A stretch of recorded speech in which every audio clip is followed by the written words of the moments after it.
ever underestimate an employer's ability, willingness, or desire not to pay you the wages you're owed. We find this occurs all the time. We find it takes different forms.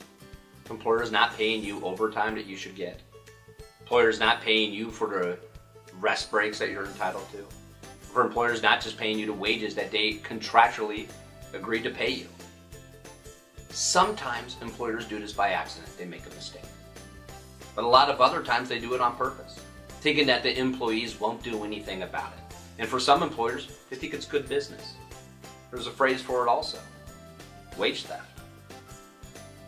Under the Washington Minimum Wage Act, an employer must pay an employee an overtime rate, which is 1.5 times the employee's regular rate, for every hour worked in a given week over 40 hours.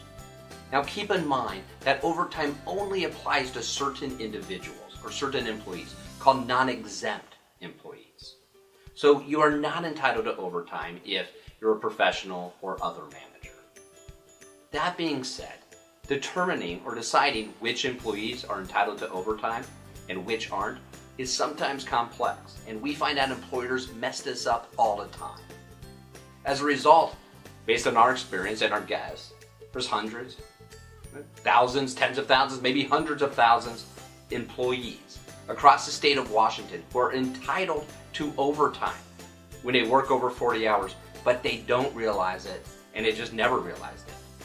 Sometimes an employer will fail to pay you the wages that you're owed. For example, the company agrees to pay you $1,000 a week.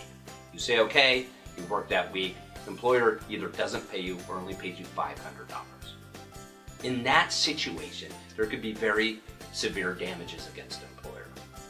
Under Washington statutes, RCW 4948 and RCW 4952, the employer will then have to pay you not only the wages that you're entitled to, any interest that it has accrued on those wages, reimbursement of your attorney fees, and in some circumstances, double damages.